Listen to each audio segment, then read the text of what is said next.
So a very, very warm welcome to the high school. Thank you so much for joining us this evening. It's an exciting time to join the high school. We're innovating to prepare our students for living lives of meaning and purpose.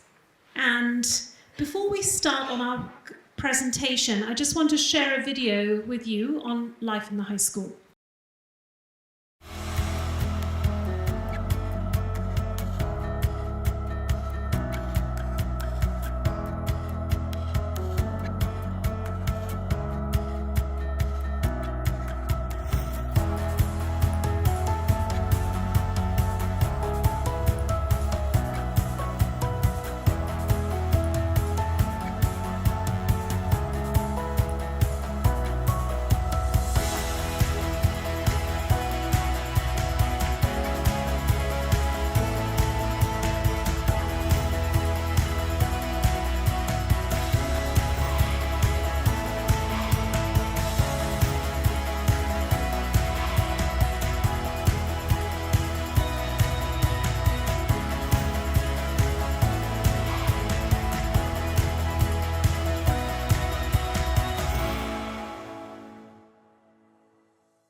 Sorry everyone, it's not my computer, it's Andrew, so it's a little bit different. Sorry, there we go. Thank you. My name is Seema Desai and I'm absolutely delighted to be here as the high school principal. This is my second year at UWC. I joined last year. And I am very much a global citizen. I have lived in many different parts of the world, and most recently I was in Dubai for 15 years before coming to Singapore. I started my career as a research scientist before retraining to become a teacher, and I haven't looked back since. This photograph here was taken in Dubai last December. During the December holidays with my partner Tejan, his two daughters, Kyra and Riona. So I just want to introduce you to the high school leadership team, and you'll be hearing from all of us throughout the evening. So I've already introduced myself. Rebecca Smith is the Vice Principal for grades 11 and 12, and she also looks after all our student welfare and well-being, of course. And Izumi will be the Vice Principal for grades 9 and 10. Pippa Haley is a Vice Principal for Curriculum, and Andrew McCarthy is a Vice Principal of Curriculum, and he's also the IBDP Coordinator. We also have joining us this evening your two heads of grade, if they could just give a wave. So Simon and Esperanza will be your heads of grade next time.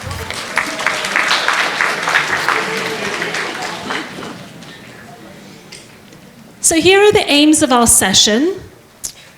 As I mentioned to you earlier, your children are joining the high school at a really exciting time for the college, and you'll hear from each of us in the high school leadership team on the different aspects of our learning program, including some exciting opportunities for learning.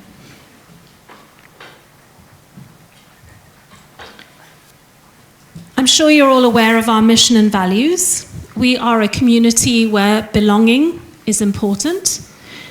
Our culture of care for ourselves, for each other, and for the environment helps us to become people that we're all proud of. Often it's the small gestures of connection that are really, really important.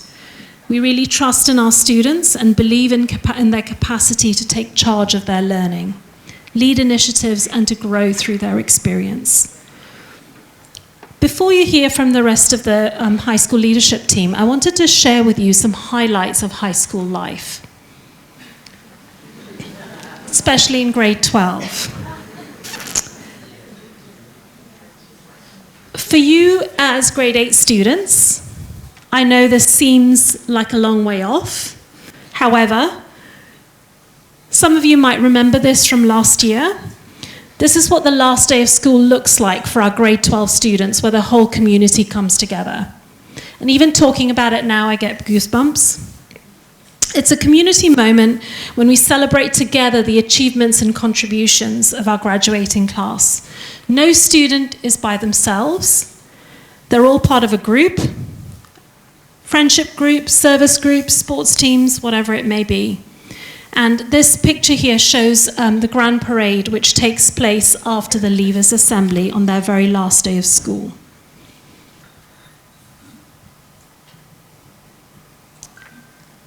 So this is my favorite video of my favorite day at UWC last year. So this is the Leavers Assembly, and I'm going to let you watch.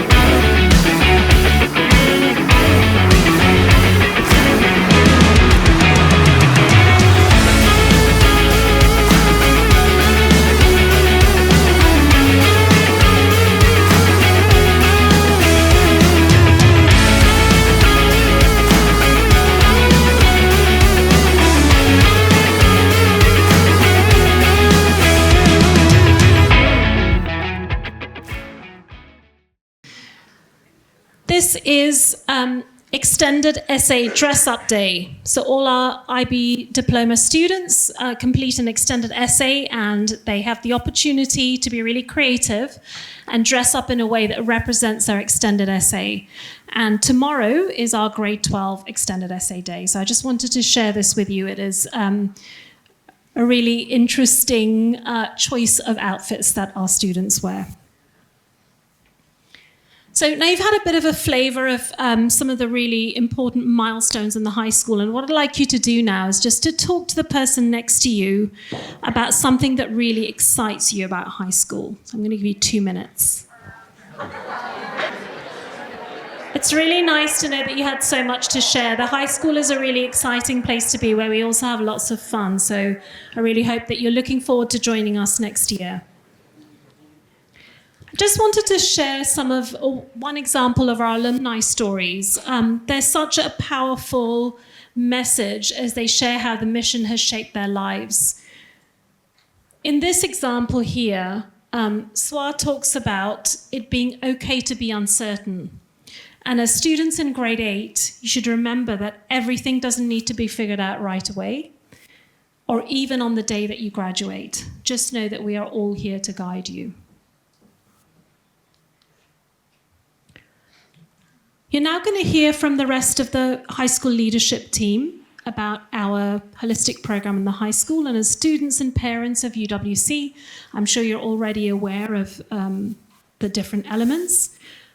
And we hope that you get a flavour of how they're slightly different, or what we offer in the high school. So I'm now going to pass you over to Izumi, who's going to talk to you about our well-being and our PSC program. Thank you.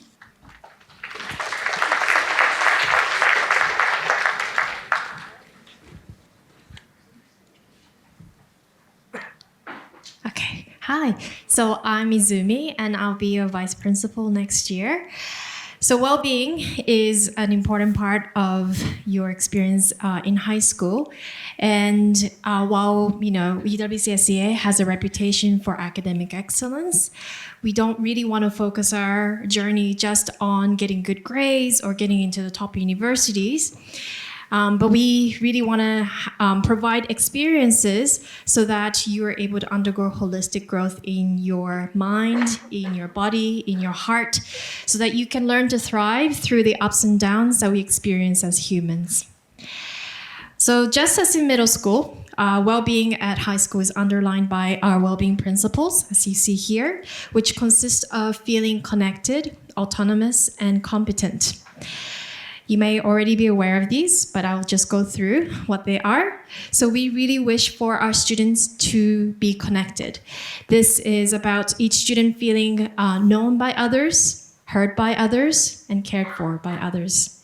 We want our students to be autonomous, and this is about each student feeling a sense of choice, agency, and independence in their lives. And lastly, we wish for our students to feel competent, which is about each student feeling effective and feeling that they're continuously growing in an area of their choice. So at high school, our programs and practices are informed by these well-being principles. And I'd like to share a little bit about how they are interweaved into a program.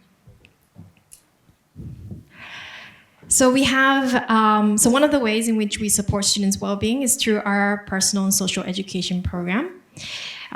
You would be experiencing this as life skills in middle school. So in this program, we support students to develop skills such as self-awareness and self-regulation to be autonomous and develop responsibility for your own well-being. Also, we focus on students developing healthy relationships and managing conflicts and extending your discussions to issues around diversity, equity, and inclusion so that you are learning what it takes to cultivate a sense of belonging and be connected. And lastly, students will explore their identity and purpose and tools to express them authentically so that, that you can gain confidence and a sense of competence in the path that you choose. So this program is delivered through mentor times in grade 9 and 10. And once you enter grade 11, this will be interweaved into your curricular time. So as you enter high school, you will be assigned a mentor at the beginning of grade 9, and you will stay with the same mentor until the end of grade 10. And in grade 11, you will have a new mentor who will stay with you until the end of grade 12. So the 2-year cycle allows you to forge strong connections with your mentor. And you may be more familiar with the term advisor in middle school, and they have the mentors in high school have a very similar role to your advisors in middle school. Okay. Oh, and then the mentor groups meet daily, and we spend time together and have fun together, cultivate a sense of belonging for each other. And the time is also used for mentors to have one-on-one coaching conversations with each mentee to support them in their journey to be autonomous, to be connected, and to be competent. And this developing the strong personal relationships with the mentor and the student is really important for us in high school, especially because it's such a big school. And it's not only the students' mentors who extend their support to their students, as you can see here. We have a team of dedicated professionals who create a culture of care around your child. So just as in middle school, you will have a head of grade, well, 2 heads of grades who you saw earlier. This is Esperanza and Simon, and they will support you through your 4-year journey. And then aside from that, we have an excellent team of counselors at the Counseling and Wellness Center. Some of you may be familiar with them.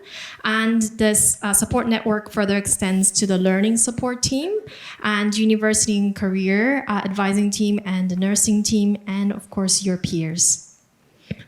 So the bottom line is that we have a supportive and caring environment which helps each student thrive. And the culture of care that we create along with the PSC program equips our students with important skills and mindsets to take responsibility for their own well-being to support them flourish through the journey in high school. So one of the questions we often get asked by grade 8 students is what's the difference in high school from middle school? So in fact, we are one school and there are many things that are the same. So the classes, you see caring teachers, you see classes that are using TIMI and using diverse form of assessments and holistic approach to grading, just like in middle school. You see mentors being the central person who care for your growth and continuous growth on holistic growth through activities, GC, service, and outdoor ed. That stays the same in high school. But there are some differences that you will experience as you come into high school. Classes are all mixed. So you will be with different students in your classes, often based on the choice you make with your subjects. And you have a large number of new students enter high school in grade 9, so you have an opportunity to make new friends. Students also have an increasing level of responsibility and autonomy in high school. And so examples of that include you looking for your own lockers instead of having them assigned to you.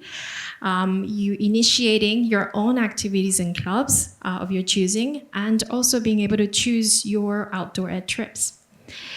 So at this point, I'm going to hand over to Rebecca, who will share with you more in depth about other elements of our holistic learning program and how these aspects may be similar or different from your experience in middle school.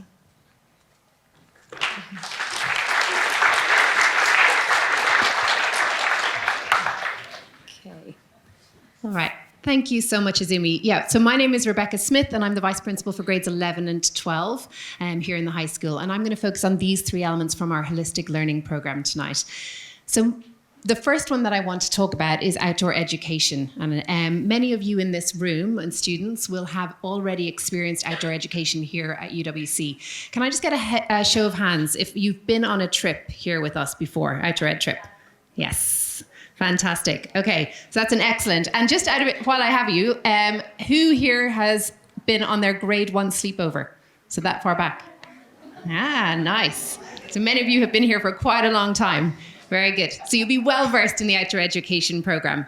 And so in grade 9, in high school, the outdoor education program it continues to offer age-appropriate experiential challenges that build resilience, collaboration, and leadership. So for the past few years, as you're aware, these have had a hyper-local focus, our trips, and we've just begun sort of looking at how to bring those overseas over the past year. And we're delighted that for this grade, there will be a huge array of opportunities available within the region for overseas trips, as there have been before. So wherever students go, the focus is always going to be on the amazing learning opportunities that they have. They'll gain a sense of connection, they'll work together to solve problems, they'll get a chance to step outside of their comfort zones, try new things, and have fun with their friends. And I hope that your children will agree, any of the trips that they've been on so far have hopefully been a highlight of their years here at UWC.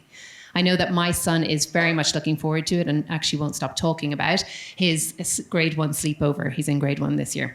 He's very excited. Okay. And of course, another continuation, as Izumi said, from middle school is service. And in high school, service remains a very integral part of the UWC experience for our students. Some of the expectations and commitments change as you come into high school students. So in grade 9, what we expect is that our students will sign up for either seasons 1 and 2 of service or for seasons 3 and 4, so which is a half-year commitment to working with a regular service group. The contribution to service will continue to be an integral part of their program throughout their high school years.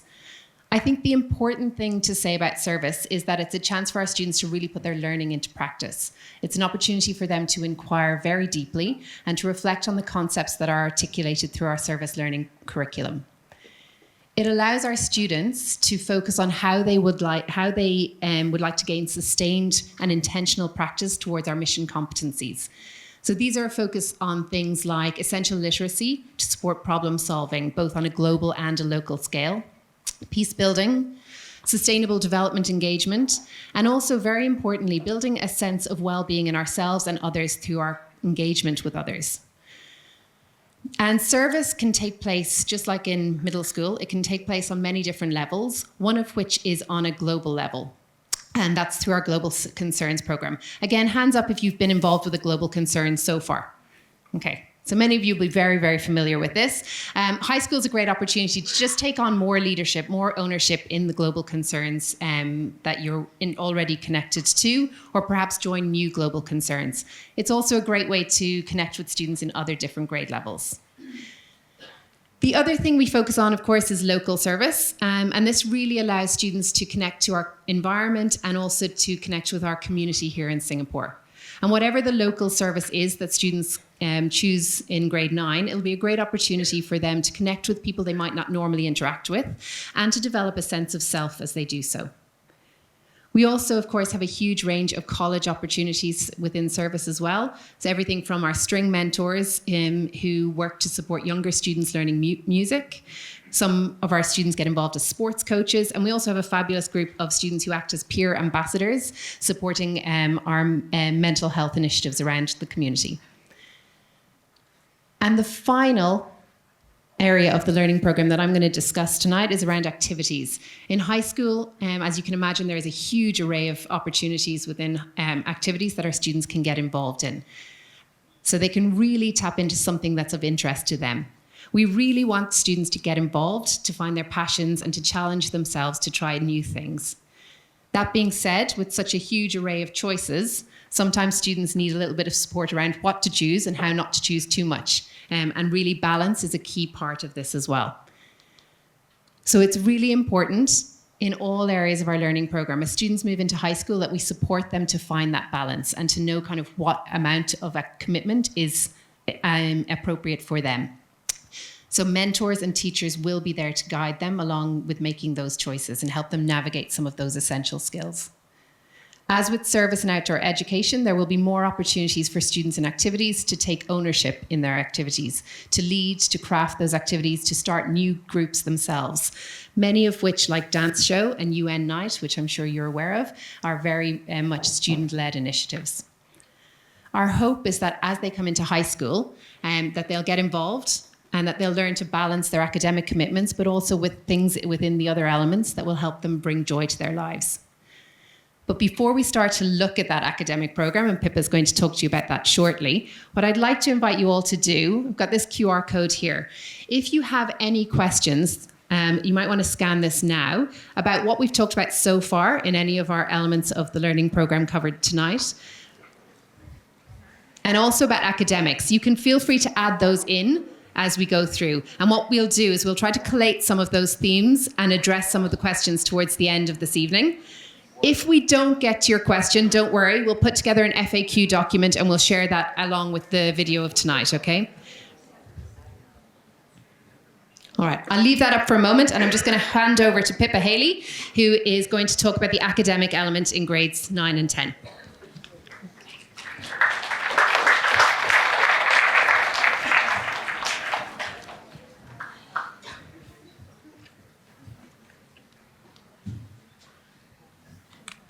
Okay, wow, that's quite a sea of faces out there. Excuse me for a moment, I'm just going to need my glasses.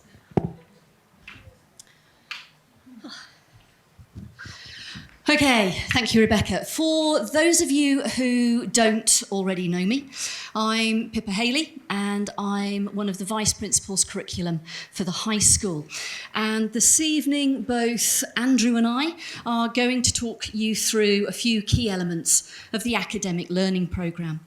Today we will be talking fairly broadly as you know, after the December break, there will be further presentations specifically focusing on the subject choices and the options process with Seema, Paul Brogden and myself.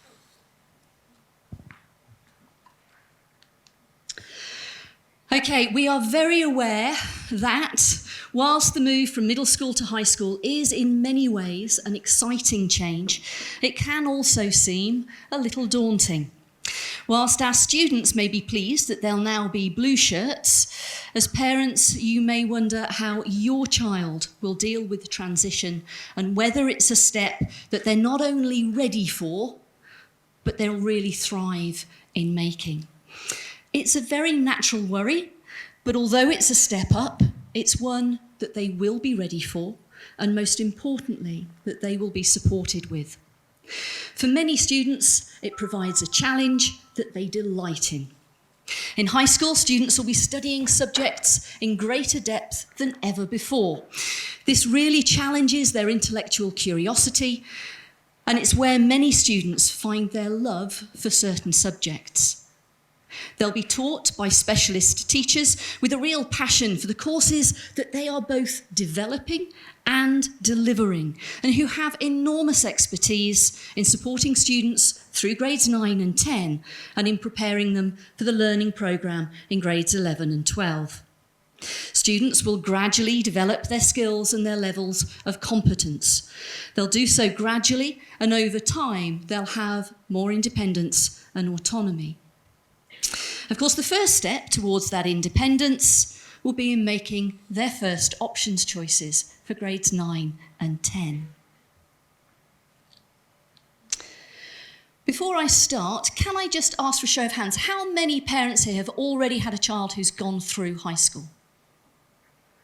Oh, that's quite a few.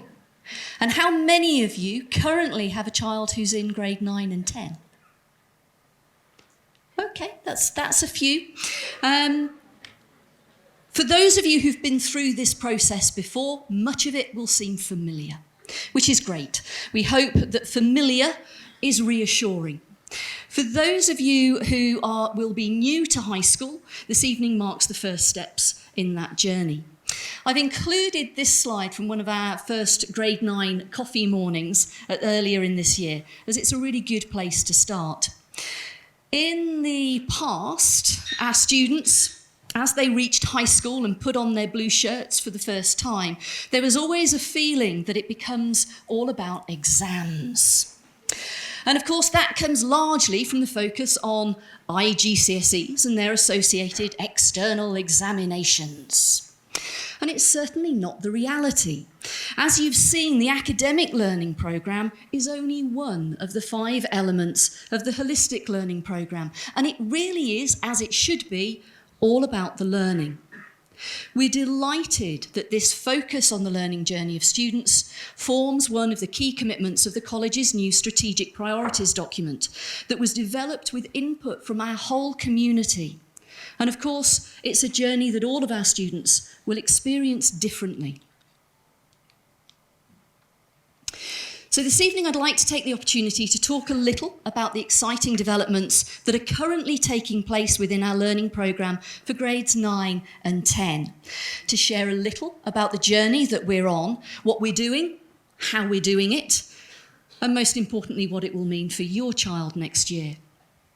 We're incredibly fortunate at Uwcsea to have a wonderfully diverse student body who join us from all over the world, from many different backgrounds and many different educational systems. For us as a UWC, maintaining a focus on learning that aligns with our mission and values and allows us to deliver a truly concept-based curriculum that responds to the diverse needs of those students is fundamental to who we are.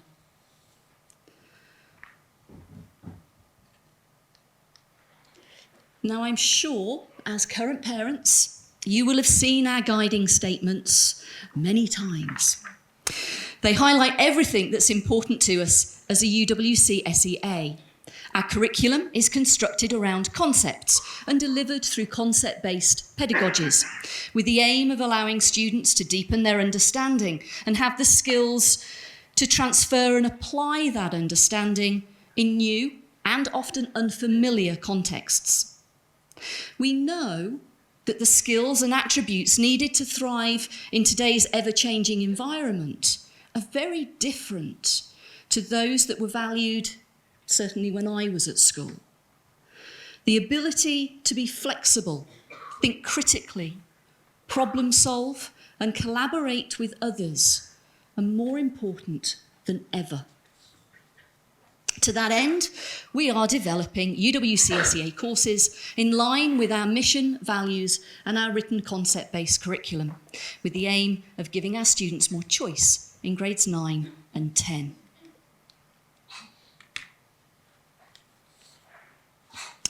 One question that's consistently arisen since we began to introduce our first Uwcsea courses was simply why?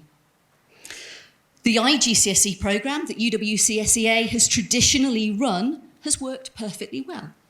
Why change? And of course, this has, for a very long time, been true, and for our students who choose to continue to study GCSEs over the next couple of years, it will continue to be the case.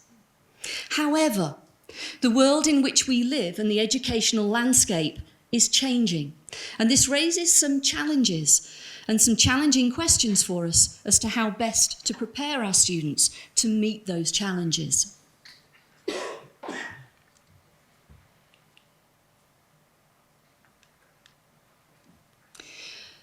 I think if you were to ask any teacher at Uwcsea what our learning programme in grades 9 and 10 should look like, these 3 things, amongst others, would certainly be 3 key ones. Mission-aligned courses that allow us to live our values, develop mission competencies, and support our diverse student body.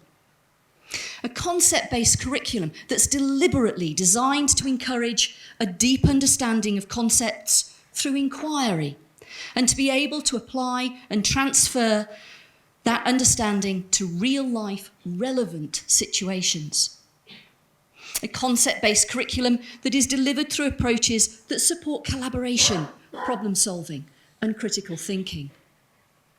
And of course, given our long-standing commitment to the International Baccalaureate, it needs to prepare students for the IB, whether it's the full IB diploma or IB courses, which can be a great choice for students too.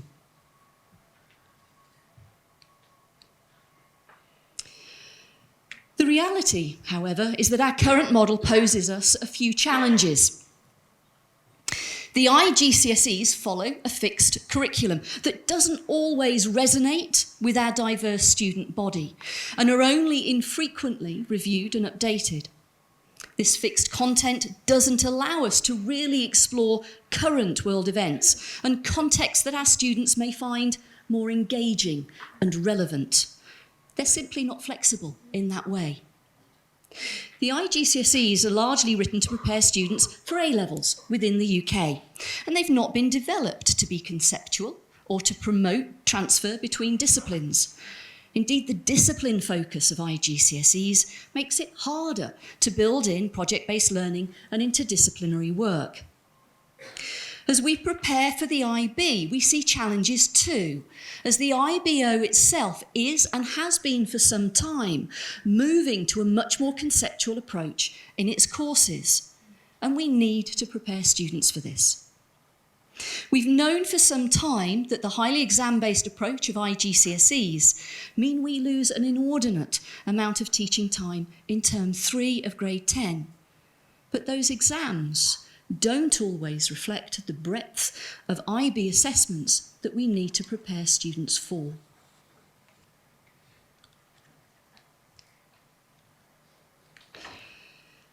Now, having said all of this, of course, our staff do a great job of delivering the IGCSEs in such a way that they build in, as much as possible, the skills that students need for IB.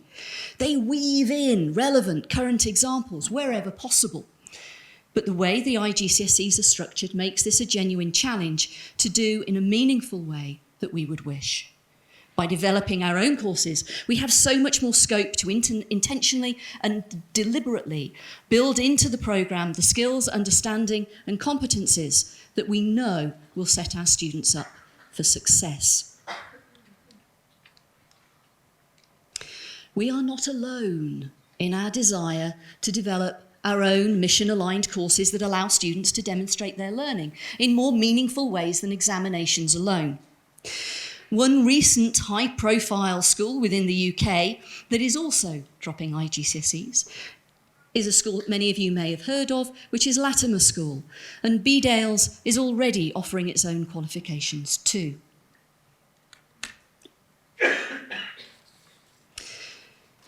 As we look internationally, we see an even broader picture, with many national systems offering curricula that do not include IGCSEs, and many international schools, as shown in the list here, that are developing their own courses. Assuming you have friends and family in different parts of the world, as 14 to 16-year-olds, they may well have been educated in different education systems, some externally examined at 16, and many not. Every country has its own national curriculum that outlines what should be taught and when. Whatever the system, they all provide students with the necessary prerequisites for the IB diploma programme, colleges and universities around the world.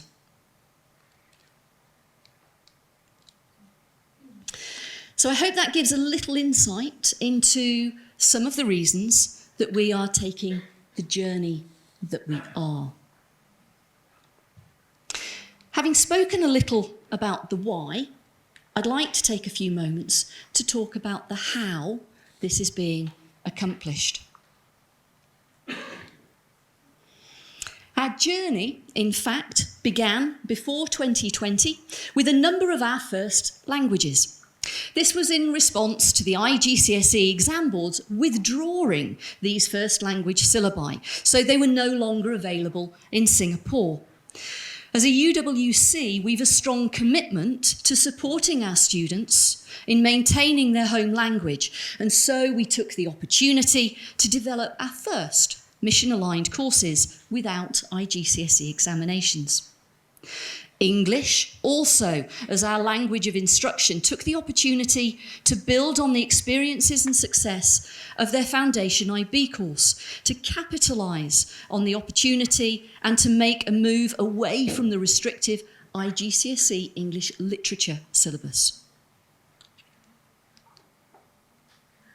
In 2022, our second cohort of subjects were developed, which included our first mathematics course, foreign language options, as well as a range of humanities and arts. These are now being taught for the first time with students in grade 10.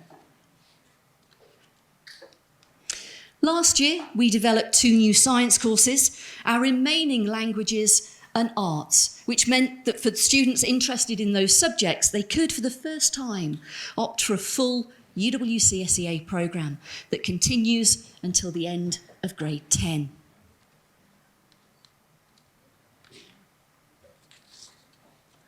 Now, as we move towards 2025, we're developing our 4th cohort of courses that will ensure we will be ready to fully replace IGCSEs for students beginning courses at that time.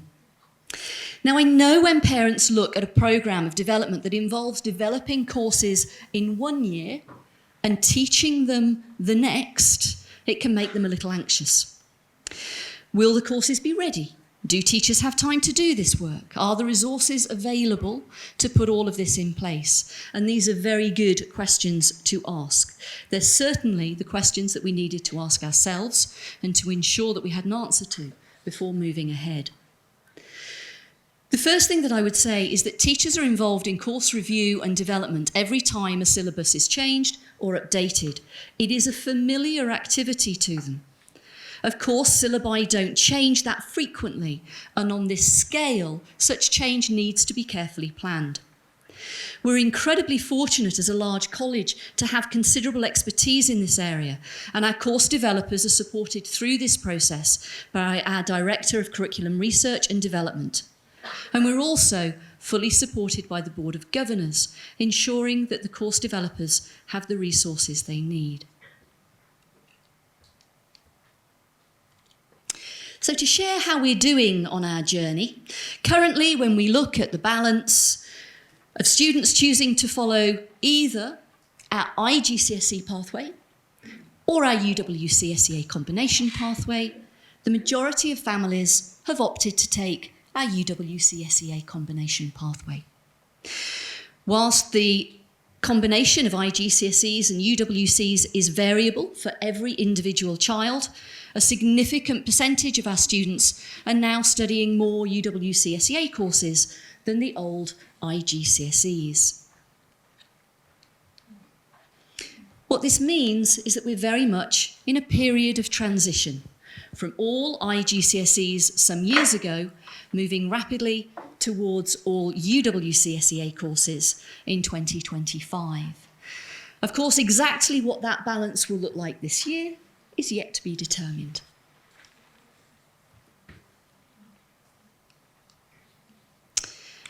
So what may this look like for your child this year during this time of transition? So currently students will choose from 2 pathways, either the IGCSE pathway or our UWCSEA combination pathway. The UWCSEA combination pathway is comprised mostly of UWCSEA courses, but still offers some IGCSE choices. Whichever pathway you choose, your child will be fully prepared for the IB diploma programme in grades 11 and 12.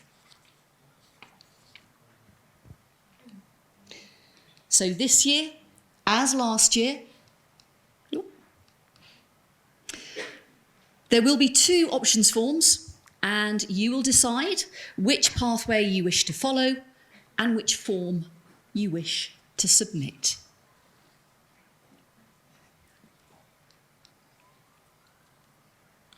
When we come to look at the curriculum in grade 9 and 10, you'll see that whichever pathway you choose to follow, all students follow the same basic curriculum structure. All students take part in a physical education programme alongside English, maths and science. Following this, their choices are guided to include another language, a humanities subject and an arts or practical subject. The IGCSE pathway is very straightforward. Students follow all IGCSEs, with the exception of those that need to follow a first language for which there is no IGCSE. The UWCSEA combination pathway maintains choice between UWCSEA and IGCSE courses for English, maths and science. Students following this pathway will then select from the suite of UWCSEA courses for their languages, humanities and arts and practical subjects. We have one exception to this, as we're yet to develop our UWCSEA course in economics, so the IGCSE in economics will remain in both pathways until 2025. As you can see here, the curriculum is structured in this way to ensure that all our students maintain a broad curriculum that we know will give them all the foundational knowledge, understanding and skills that they need to prepare them for their next steps.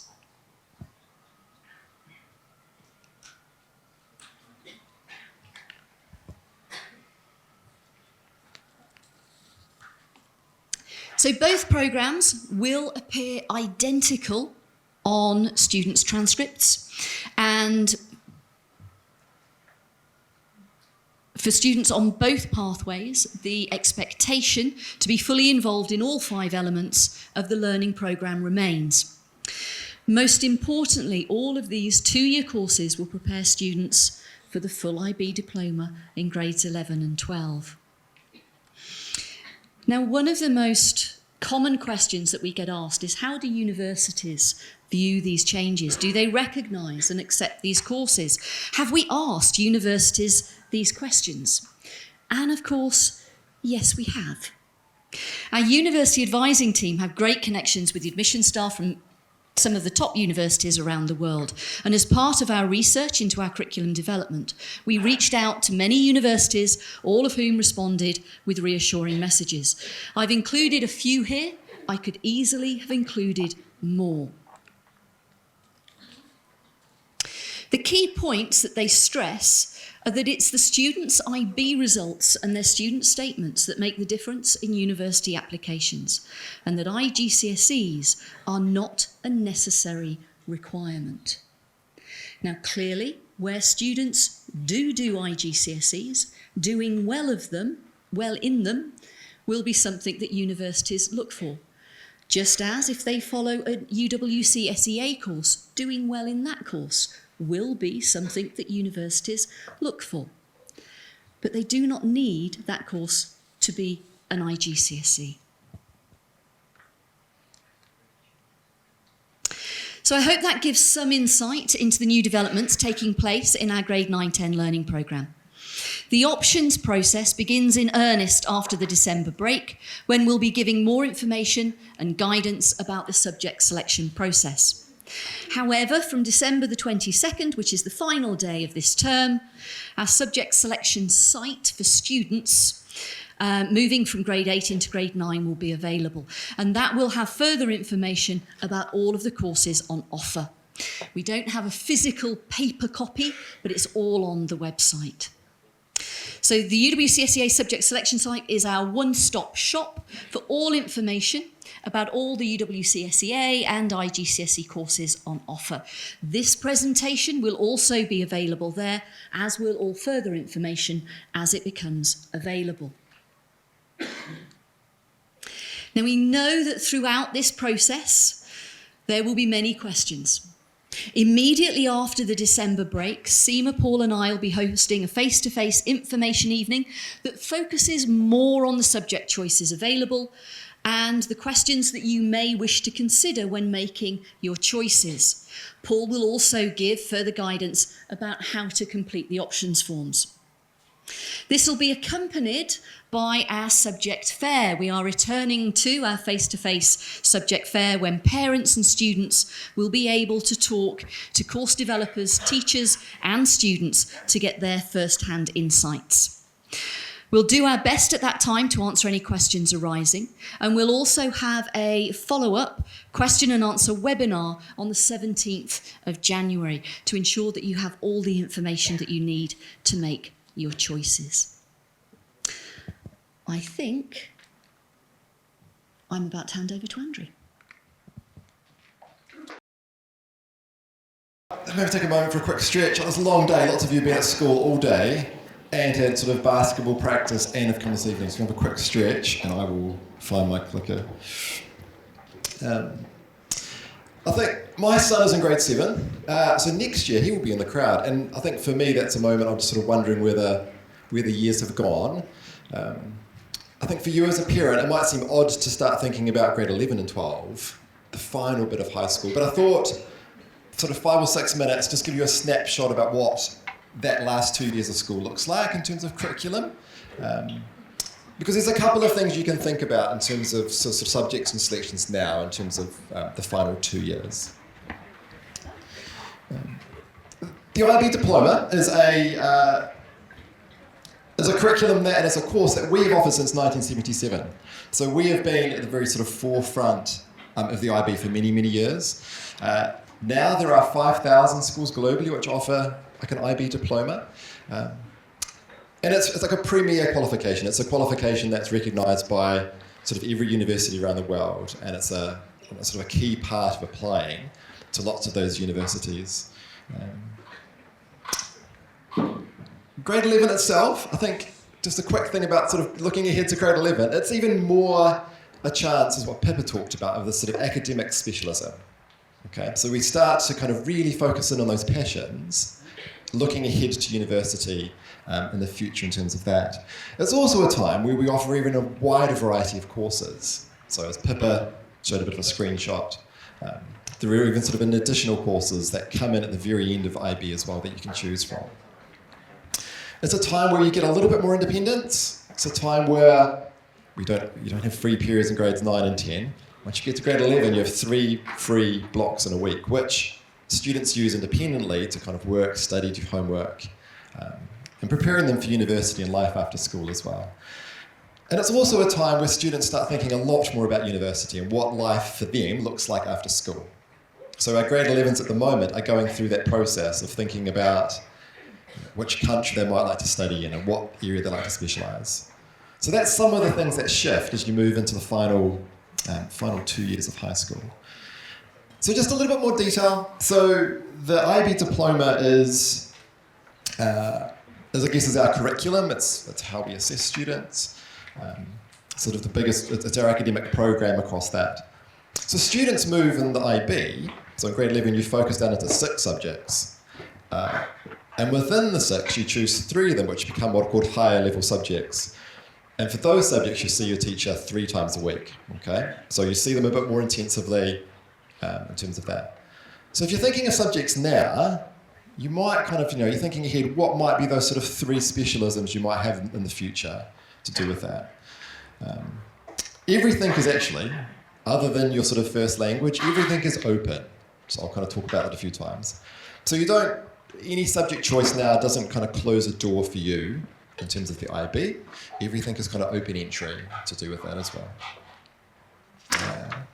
Within the IB, we're kind of very excited. There's an option to pursue what's called a systems transformation course. We're involved in a pilot globally to offer that, and I'll mention that in a little bit more detail in a moment. At the centre of the IB, so some of you have got older siblings, at the centre of IB are 3 things that are quite unique. Students study what's called theory of knowledge. It's a kind of a critical thinking, critical perspectives class at the centre of the programme. They develop what's called an extended essay. They write this 4,000-word mini thesis on a passion project. And they also have a commitment to develop their skills in a creative area, physical activity, and then also being involved in their local community in terms of service.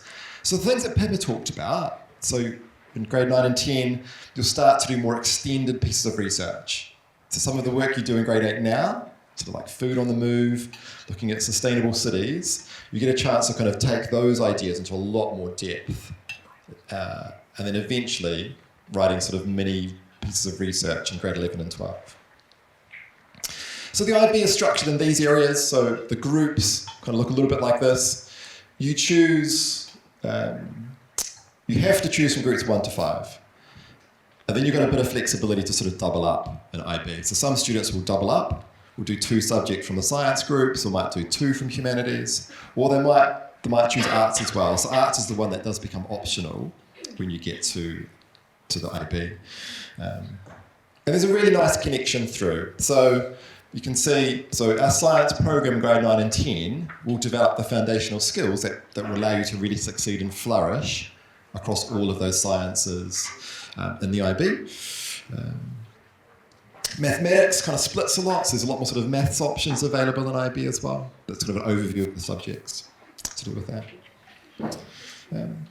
It does seem a long way off, but I thought I would just sort of mention this. We're really excited that we are involved in a global pilot to develop a new course. So the IB hasn't sort of offered anything of this scale new for a long time. So us, along with 2 other UWCs globally involved in this pilot, to offer a course called Systems Transformation, which is focused on, it's a really kind of action-orientated course. So it's a course which is founded on sort of projects, getting kids to be involved in communities, getting kids to follow through an action-orientated course to do with that. It's unique because it's a double SL, so it takes the place of 2 subjects. And so to me, that's quite exciting. It opens more opportunity to really, really deep dive in terms of an area of learning to do with this. And it's also it's not examined in terms of exams. So there's no external exams for this course. It's all based on coursework to do with that. So if students do choose us in the future, with my little graphic on the screen, it would mean you'd only have 4 lots of external exams, not 6. Okay? So for lots of students, this might be a kind of part of their package, part of their options in the future. Our grade 10 students will be the first, current grade 10s will be the first students that will opt into this, if they want to, into the future. The course is kind of founded on these sort of themes, so you might recognise these, very sort of 21st century, the world of work, getting kids to develop an understanding of like change is really, really complex. In Singapore has the highest consumption of plastic bottles in the world. But you think, well, Singapore's got many of the world's cleanest water. So what are some of the root causes of those problems, and how would you unpack those problems and try to lead and how to bring about change in that kind of area? So it's quite exciting. I think we're very kind of happy to promote that into the future to do with this. So when you get to IB, so when you get to grade 11 in a couple of years' time, you could choose sort of a 6 subject option where you've got 3 hires and 3 standards. And if you've got older siblings, each is worth 7 points and you get a 45. That's a maximum score you can get. So, or you could choose this sort of path, this sort of option as well. We'd have 4, and then underneath that you'd have a systems transformation course. What's really great from our perspective in terms of universities, that both give you 45 points. So both give you 45 points. And if you're applying to the UK, universities in the UK will look for your scores on your 3 higher level subjects. They will say, how did you do on your 3 hires? And that is often a prerequisite. And they'll also count your total. So regardless if you choose the one on the left or the one on the right, you'll sort of have all the options to apply to places like the UK, to Australia, and to the United States, if that's where you choose to study in the future. It's my last slide. I think kind of getting to the end of high school and talking about 11 and 12 as we're kind of shifting into that life after school. So a lot of the work we do in grade 11 and 12 is thinking of preparing you for that future. Interestingly, I didn't realise this till a few years ago, but 20% of our boys will go off and do national service. That might be many of you in this crowd. About 10% of our students will do gap years too. We'll take maybe 6 months off and do that as well. And then many students will move on to further study, obviously around the world. So our university advising team is a big part of that. We have 7 university advisors to support students through that process. And it begins more formally in grade 10. So in grade 10, we start having one-to-one meetings with students around that. I just thought I'd mention, I'm from New Zealand, so if you're from particular countries, you might have questions about the university system, or if there's any quirks or things you need to know about for that system, particularly if you're, lots of European countries have quite particular requirements around university. So if you want to know anything more about those, Shruti's very happy to kind of chat to you. She's got websites, which we'll link and share to you about university options into the future. So that's my last slide. I hope that gave you a little brief overview. I'll be around afterwards if you've got specific questions. The curriculum website that Pippa will share has got links to the IB website. So if you really want to click around and explore, you can to do that. Okay, thank you.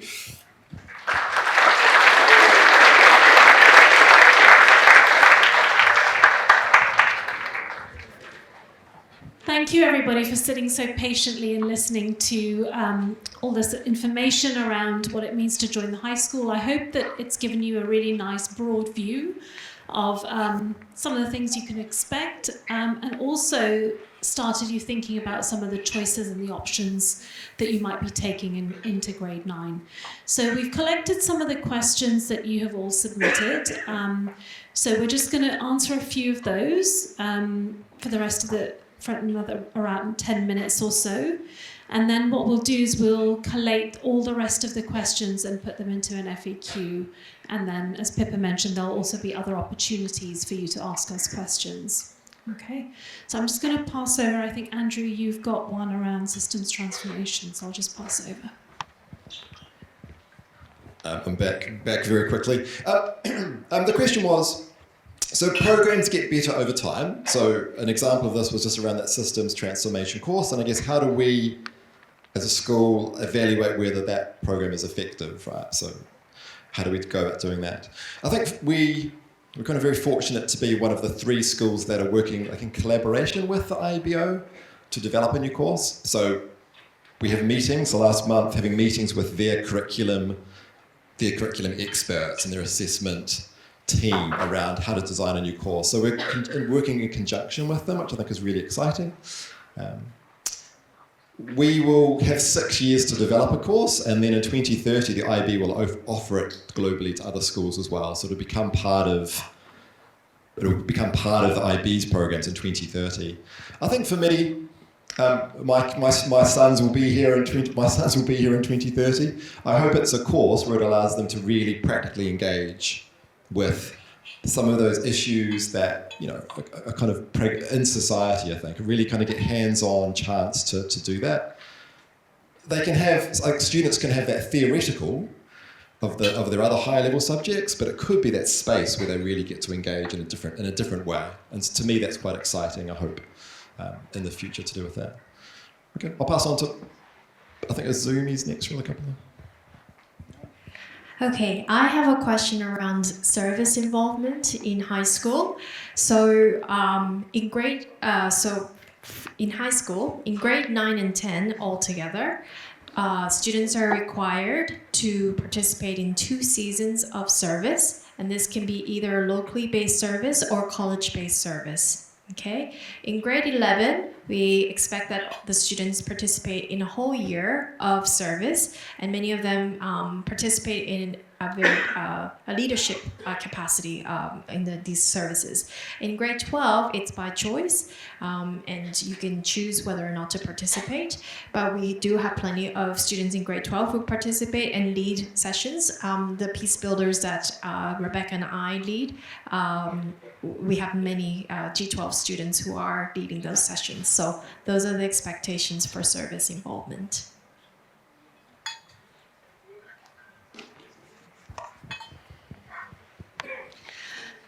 I love this. The other areas had one question.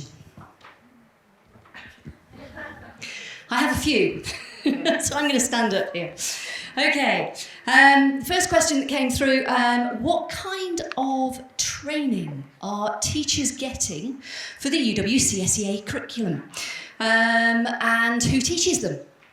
So, when teachers get trained, when they become qualified as teachers. They don't become qualified in a particular curriculum. So when I became qualified as a science teacher and a biology teacher, I was qualified as a secondary school, so middle school all the way through to high school, science teacher with a specialism in biology. So I started off teaching in an A-level school with GCSEs, and now I teach in an IB school. When I first came here, I hadn't taught IB. But the knowledge and skills that you need to be a teacher are the same. And even if you're a GCSE teacher moving from one GCSE school to another, exam boards differ, curricula differ. So teachers aren't qualified in specifically being an IB teacher or a UWCSEA course teacher, but they do have their own specialisms that they work within, or the areas of specialism, disciplines that they work within. Having said that, of course, continuing to grow and develop as a good teacher, continuing to develop your pedagogy and to be able to deliver a curriculum in a concept-based way is something that all of our teachers are working on all of the time. And we do that through very simple peer-to-peer conversations and sharing of best practice within the departments. We may do that through a formal workshop with our new staff in school, with our Director of Teaching and Learning and our Director of Curriculum Research and Development. And we may do it through external workshops where teams of staff go away and get trained in a new syllabus or the particular changes of a new syllabus and bring that back into school. So it's not a training that people have in a specific curriculum. The next question, could we get an opportunity to speak to some UWC curriculum subject teachers at some point so we can get a good idea of the subject courses and assessment, etc.? Yes, absolutely. We're delighted. It'll be the first time post-COVID that we will be returning to our face-to-face subject fair, which takes place in here, and it will be in the foyer, and it will be in the foyer in that direction too. It's a really lovely evening. You've got a room filled with staff who are passionate about their subjects, talking about their courses. We have students who come along as well so that your child can talk to students who are taking the course. It's a really buzzy evening, and it will give you and your children an opportunity to talk to the teachers about the courses, whether they've been teaching them for years or whether they are developing them. So yes, absolutely, that is the case. What do you share on the grade 9 to 12 school transcript for universities? Now, I do actually have, I need the zapper, hold on.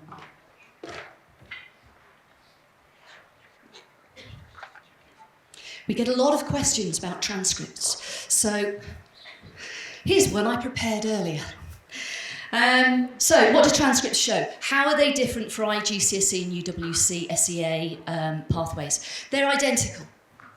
What is shown on the transcript is simply your child's report grades. They're holistic report grades as they go through high school.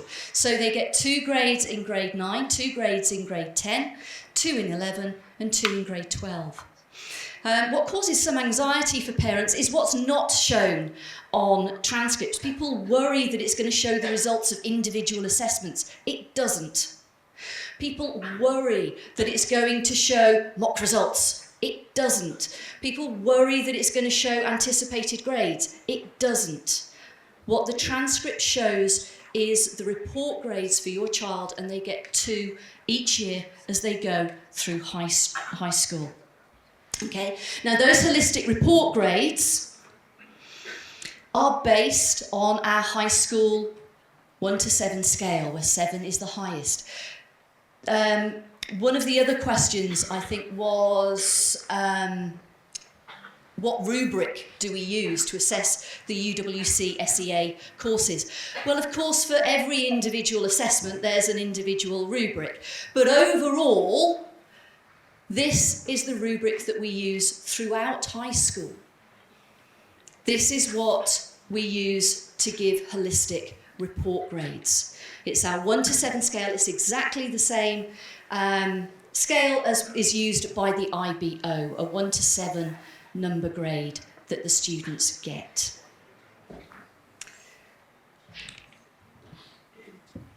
That's that one.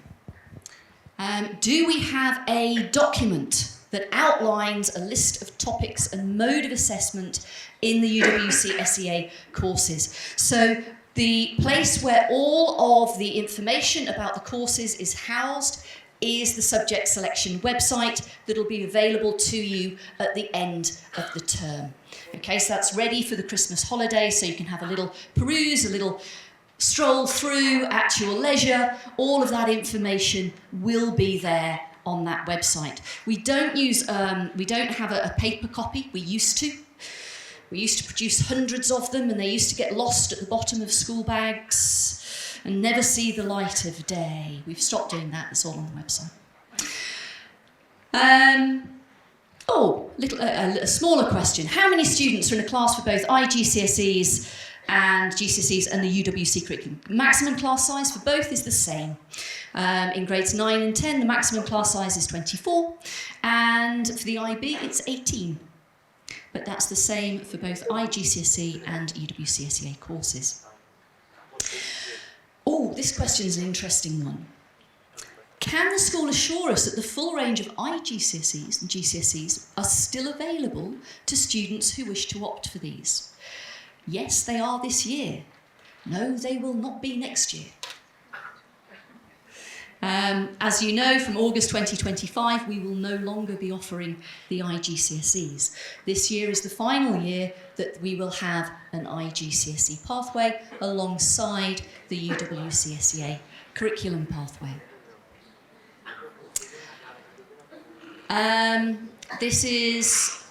That's actually a repeat of a previous question. We'd like our child to have an open session with older kids so they can mingle and ask questions.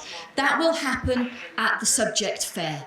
That evening is the evening when students will mingle with student representatives from the courses and teachers to ask the questions that they wish to. Is each UWC SEA course, do all UWC SEA courses last 2 years? In grade 9 and 10, like the IGCSE. So, yes, for your child, they will be 2-year courses.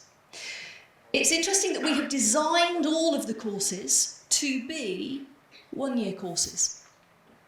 And that enables students to join at the beginning of grade 10, to slip seamlessly into grade 10, which is great for the students who have traditionally been part of our Foundation IB programme. In the past, they've been separate to the main body of our students. And it's been hard for them. They felt a little isolated, and this will enable them to integrate fully into the programme. So it's a great strength of what we're doing. But we won't truly be able to offer and maximise that flexibility until the IGCSEs go. So from 2025, we will be able to offer that flexibility between grades 9 and 10, particularly in the arts and humanities. And then the last one I've got, that's the rubric question that I alluded to earlier. So that's the questions that I've had there.